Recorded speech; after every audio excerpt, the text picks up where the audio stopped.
আজকের গল্প অভিশপ্ত বাঁশির রাত। বাঁশি বাজে রাতে, কেউ দেখতে পায় না কে বাজায়, শুধু শোনা যায় একটা বিষণ্ণ কষ্ট ভরা সুর, যেন কারোর হাহাকার। এই গল্পটা মেদিনীপুরের এক প্রান্ত গ্রাম নিরালাপুর। নামটা শান্তিপূর্ণ হলেও এই গ্রামের ভিতরে লুকিয়ে আছে এক অদ্ভুত অভিশাপ।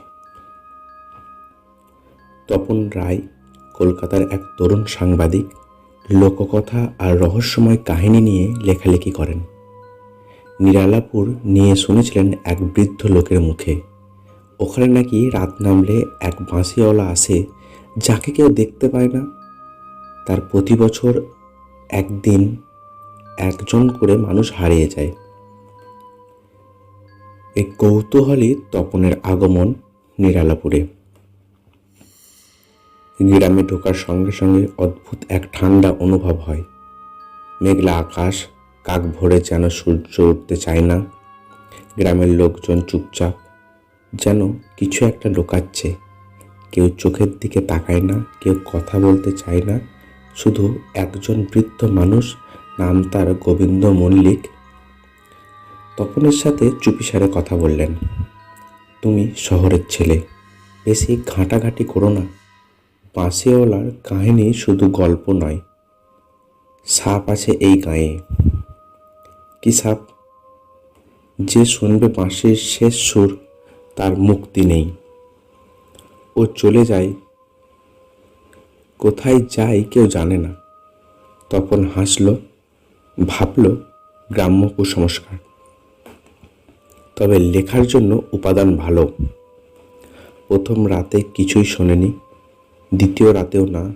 তৃতীয় রাতে ঘুমের মাঝে হঠাৎ কান পেতে ওঠে এক সুর, মৃদু, যেন দূর থেকে আসছে। তপন উঠে জানলার দিকে যায়। রাত তখন প্রায় 3টে। জোছনা নেই, শুধু কুয়াশা। সুরটা আবার আসে। তপনের মাথা চক্কর দিতে শুরু করে, বুক ধক ধক করে, অথচ পা চলতে থাকে, যেন বাঁশির টানে সে বেরিয়ে পড়ছে। গ্রামের বাইরে একটা পুরনো শ্মশান, চণ্ডীতলা। বাঁশির সুর ওদিক থেকেই আসছে। সে যখন পৌঁছায়, দেখল কেউ নেই, কিন্তু বাঁশি বাজছে একা। আচমকা সুর থেমে যায়। এক ফোঁটা ঠান্ডা জল পড়ে তপনের কাঁধে। ওপরে তাকায় সে দেখে ঝুলে আছে এক মহিলা, শাড়ি ছেঁড়া, চুল এলোমেলো, গলায় দড়ি, কিন্তু তার চোখ খোলা, আর তাকিয়ে আছে সোজা তপনের চোখে। তপন ছিটকে পড়ে যায় মাটিতে। হঠাৎ বিদ্যুৎ চমকায়, আর ওই মহিলা আর নেই। পরের দিন সকালে গোবিন্দর কাছ থেকে শুনে প্রকৃত কাহিনী। অনেক বছর আগে ব্রজেন পাল নামে এক সর্পবিশারদ এই গ্রামে এসেছিল। সে নাকি পুঁথি পড়ে শিখেছিল এই বিশেষ বাঁশি, যেটা বাজালে সাপেরা শুধু নাচে না, আত্মা ছেড়ে দেয়। ব্রজেন শেষ বাঁশি বাজিয়ে সাপ মেরে বিখ্যাত হয়ে উঠেছিল। তবে একটা সাপ, বিরল নাগিনী, ব্রজেনের প্রেমে পড়ে যায়। বলে, আমার প্রাণ নিও না, আমি তোমায় ভালোবাসি। ব্রজেন হেসে বলে, তুই কি মানুষ যে ভালোবাসবি? আর সেই রাতেই বাজায় ওই বাঁশি। নাগিনী আত্মহত্যা করে। সেই রাত থেকে অভিশাপ শুরু। প্রতি বছর যেদিন নাগিন মরেছিল, সেই রাতে বাঁশি বাজে, আর একজন করে গ্রাম থেকে গায়েব হয়। তপন বিশ্বাস করে না এসব, ভাবে কোনো মানবীয় ষড়যন্ত্র আছে। গ্রামের চারপাশ খুঁজতে থাকে, কিন্তু কেউ কিছু বলতে চায় না। চতুর্থ রাতে সবার সুর আসে। তপন প্রস্তুত ছিল, ক্যামেরা রেকর্ডার নিয়ে বেরিয়ে পড়ে, কিন্তু যত সামনে যায় সুর আরও গা ছমছমে হয়ে ওঠে। চোখে পড়ে গাছের ফাঁকে একটা গাছ, বাঁশি বাজাচ্ছে। সে ক্যামেরা তোলে, ছবি তুলতে যায়, কিন্তু ফ্ল্যাশের আলো দেখল মানুষের মুখ নয়, সাপের মুখ। তারপর কিছু মনে নেই। সকালে এসে জঙ্গলে অচেতন অবস্থায় পাওয়া যায়, ক্যামেরা ভেঙে গেছে, স্মৃতি অস্পষ্ট। তপন এবার বুঝলো এই কাহিনীর মধ্যে অলৌকিক কিছু আছে। সে পুরনো পুঁথি খুঁজে বের করে গ্রামের এক মন্দির থেকে। সেখানে লেখা আছে নাগমাসি নামক সুরের কথা।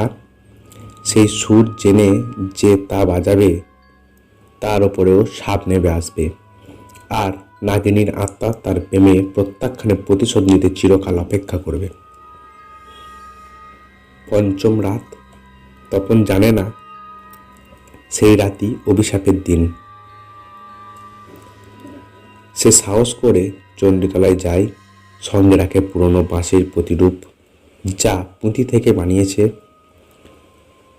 ধারণা, যদি নাগিনের আত্মা ভালোবাসার প্রতিদান চায় তবে শান্তি পাবে।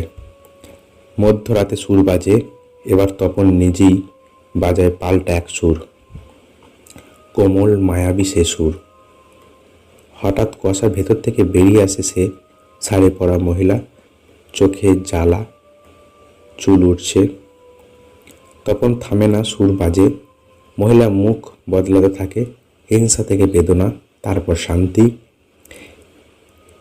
এক সময় সে হেসে ফেলল, তুই আমাকে ভালোবাসতে পারবি? তপন বলে, আমি তো মুক্তি চাই, আর কিছু না। মহিলা কাঁদে, ধীরে ধীরে মিলিয়ে যায় কুয়াশায়। বাঁশির সুর থেমে যায়। সকাল হলে গ্রামে যেন বদলে যায়। আকাশ পরিষ্কার, বাতাস হালকা। বহু বছর পর অভিশপ্ত দিন পেরোলো কেউ না হারিয়ে। তপন ফিরে যায় কলকাতায় এক নতুন অনুভূতি নিয়ে। কিছু গল্প শুধু লেখার জন্য নয়, বাঁচার জন্য।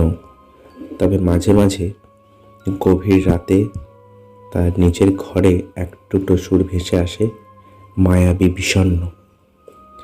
সে জানে কিছু গল্প শেষ হয় না, শুধু রূপ বদলায়। গল্পটি কেমন লাগলো অবশ্যই কমেন্ট করবেন। আর এরকম নতুন নতুন ভূতের গল্প শুনতে চ্যানেলটিকে সাবস্ক্রাইব করবেন।